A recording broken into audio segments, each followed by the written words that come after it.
sometimes I would just go out and sit in the car and listen. And he had this little bit that he did, and it was REM, and it was in the end of the world as we know it will be fine, you know. And he did that, and he would tell some crazy thing that's happening in the world. Well, as much fun as we have at that, I think if we're honest, we all think about it occasionally.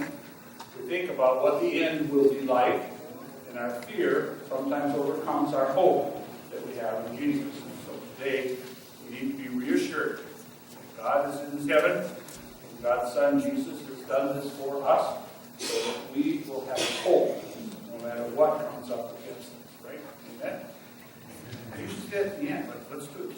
Amen? Amen. There we go. Let's pray.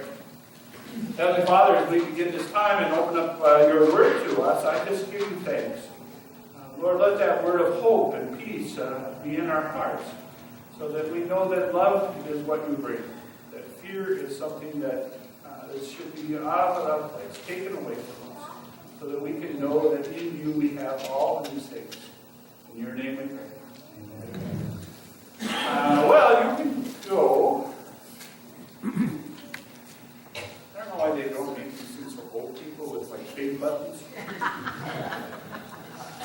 You can go to the Vatican, you can go to Rome in Italy, and you go into the Sistine Chapel, and you can see Michelangelo's famous Sistine Chapel. Usually everyone is looking up at the ceiling because that's some beautiful paintings. You have that picture of creation where Adam and God, the fingers come together, and it's a very famous one.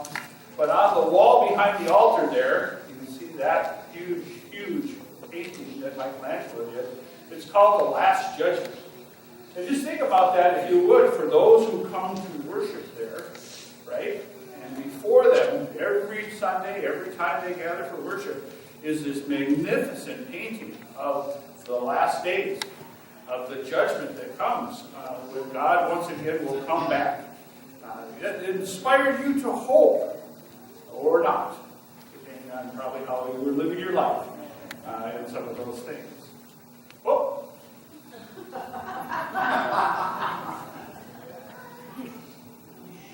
The end times, the last judgment, and all that comes up in conversation occasionally. And I have to tell you that I go up to an annual ice fishing trip on Lake of the Woods. And the guys I go with have the pastor in the ice house changes some of the conversation. They've been doing this for some 20 years. And for the first couple years that I went with them, they didn't tell anybody I was a pastor. Had to do with language mostly, and then jokes and a few other things. But this last time we went, the guys started to venture into doing a little theology while they were having a beverage and catching walleyes. And they started to talk about end times and how what it was like in this book of Revelation. They were all excited about that, and they were wondering, and I think they had some concerns about their own lives. At that point, they were wondering where they're going to be when it all comes. I did grab a couple pictures from the trip. No, not that one. I'm not sure how that happened, actually. Or that one. It was late in the spring. But there we go. There's the guys at the ice house peacefully just having a conversation about theology and Christianity there as they catch walleyes. So they talked all about it. But they were wondering, what about this revelation? In their image, the one that's most popular within our culture is the four horsemen, the horsemen of the apocalypse, the book of Revelation. John's vision for how that end will come, and this will bring in the age, and there's all kinds of discussion about what that will be like, and who is in and who is out, and depending on what church you go to, of course, there'll be different interpretations of it. And so they were all excited as they talked about that. The question really comes down to then, how do you know? How do you know what the end will be like? How do you know what you should be? Am I in on that or am I not? So maybe that's our question today too, as we hear this text shared. How do I know? How do you know what is going to happen? Well, if you remember back, some of you who are older, the millennium was a big deal. Time magazine had this cover on it. The end of the world. The computers are going to crash, and the electricity is going to go off, and all of the systems are going to fail, and it was going to be something. Churches met that evening for their New Year's Eve celebration, just because they weren't sure. Everyone had this little bit of doubt in the back of their mind. My senior pastor, George Wyman, who's been here to preach with you, he actually, of all the men that I would know of who probably wouldn't think this at all, he actually filled his bathtub up with water just in case. So that's the idea of the end. It's nothing new to us, of course. 2016, this is the cover of Time magazine. The end was depending on what side of that program you were on, you felt either way about that issue, right? Time magazine also published an edition about Nostradamus. So if it wasn't from the Bible, it was from other people. That other people were prophetic in what they were saying about when this would come, what time will it be here, what will be the signs that we will see. How do you know? Again, is that question. Do we know? Do we just lightly ponder this, or is this important for us? Well, it might be more important than we're ready to give it credit for here today. Not only that, but the world likes to just paint doom and gloom, don't they? The ice caps are melting, the polar bears are turning brown, the fuel will run out. That's an interesting one. That was in 2011. In 5 years, we'll be out of oil. Tell that to the people of North Dakota right now. So, doom and gloom. Not only that, but they like to point out about the religion and how it's failing us and how it's changing so much.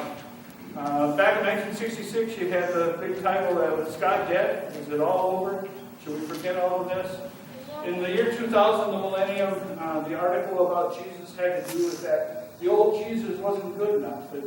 It wasn't meeting our needs like it should. And so we should talk about a new Jesus that be a part of it.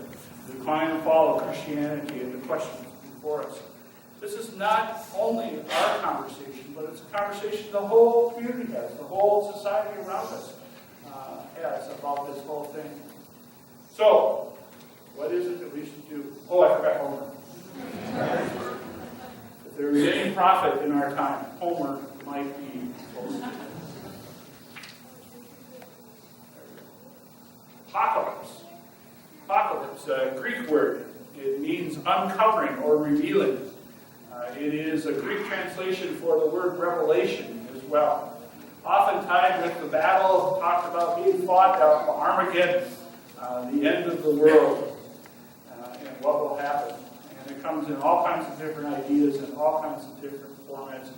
So are we worried about our future? And I think most of us worry at times about what the future will hold, especially for our children, our grandchildren, and the generations to come.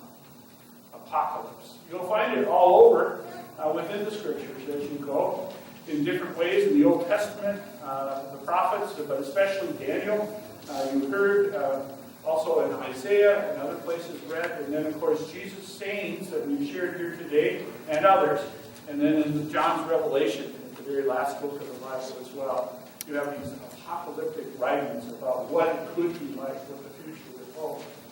In the text you have for today, though, let's look particularly at what Jesus quotes from the prophet Isaiah. He says, "The sun will be darkened, the moon will not give its light, the stars will fall from the sky, and heavenly bodies will be shaken." This is a quote Jesus uses from the book of Isaiah about what the signs will be. There'll be heavenly signs, astronomical signs. They look to the heavens for that kind of thing. And then he goes on to say, Jesus does, he takes that saying, then he puts meat on it, and he says, at that time. So at the time when these difficult things come upon us, right, you will see what? The Son of Man. Who's the Son of Man? Jesus. Jesus is the Son of Man. He's coming in the clouds. He's coming from heaven, the skies. And there is great power and glory that surrounds him. Remember that picture of the Last Judgment? If I showed you a close-up of a Sistine Chapel wall, you'd see this is Jesus coming back to earth with power and glory all around him. And in that picture Michelangelo painted, he's surrounded by angels. And he sends his angels out for a purpose, and that is to gather the elect from the four winds. What does four winds mean? That means from the ends of the earth. four ends of the earth, and not only ends of earth, but the ends of heaven as well. So he sends the angels out to gather them all. Isn't that something? That's a powerful picture of what God is going to do when this all comes about. All right. I don't know how to do this. I straighten things up when I need to. We have, as a community of faith, we've been in prayer for every Sunday for people who are on our list, right? And there's probably one word that is strikes fear about the future is more hearts than not. That's the word cancer, right? I know some of you, this is going to be hard. I'm looking out at you, and I know how you wrestled with that word and the disease in your own life. We've held you up in prayer and that, but there comes a time, right, when that prayer isn't answered how sometimes we want it to be. What happens is that we are human beings for which cancer sometimes wins that battle. Certainly our humanity and our mortality is such that if it's not cancer, our mortality is we are fatal, we are temporary in these things. But that cancer has, just in this last week, taken two of our friends. Judy Livermore, who we've been praying for, who we've only met maybe upon occasion, but good friends with John and Sharon, passed away from breast cancer. And then our good friend Paul, he passed away this last Tuesday. And with that, in both those cases, their end came. The end of days. The end of the world for them. The last word in these things. We take Jesus' word seriously for what we're talking about. You see, it's the time when people will see the Son of Man. So at somebody's death, we realize that this is now we see Jesus, because Jesus is the only thing that can save us from this ultimate end that we all have, death. Jesus will come in power and in glory, right? Not only that, but Jesus sends his angels out to collect the elect. Who are the elect? For us, especially as Lutherans, what we believe is that in our baptisms, right? In our baptisms, when water is drawn over our heads in the name of the Father, the Son, and the Holy Spirit, and we take our thumb, my thumb, and I mark the child or the adult with the sign of the cross upon their forehead, they are sealed with the Holy Spirit. How long? Forever. Forever. That no matter how far away this child, as they grow up, goes from God, God's promise does not change. It is what? For how long? Forever. That's right. Eternity. And with that, they and all of us who have been baptized into Christ become children of God, and we become God's elect. So in the text for today, God gathers them all together.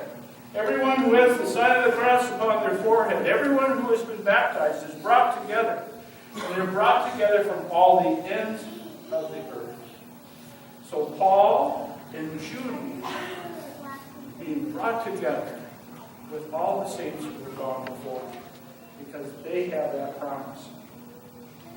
In Paul's case, and I didn't know Judy too well, but through her husband and family as they shared with me, but especially in Paul's case, he knew this promise all through and through. He lived every day not in fear of the future, or not in fear of death, but rather with hope.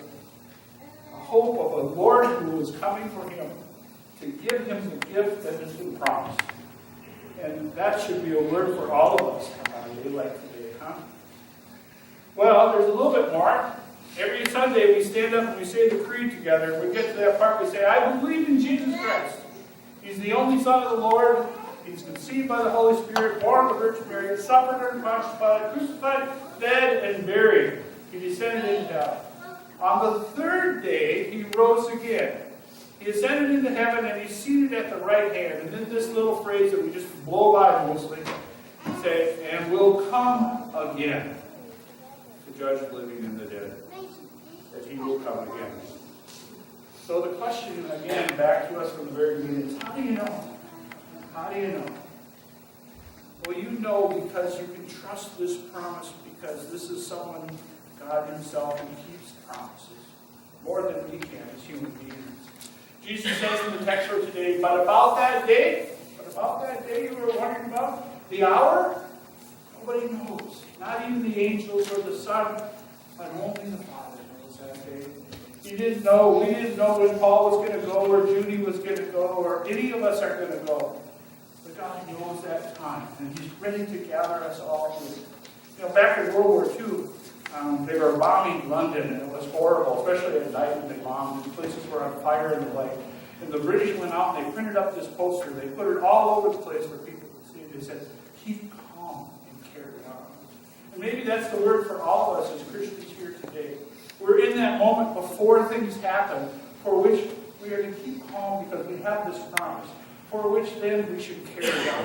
Keep doing God's good work. Keep doing what we are doing, loving and caring for others the best we possibly can. Be this church that it should be. Right? And then there's a whole lot more stuff I could talk about, but I'm out of time. There you go. Here's the last word. So what are we to do?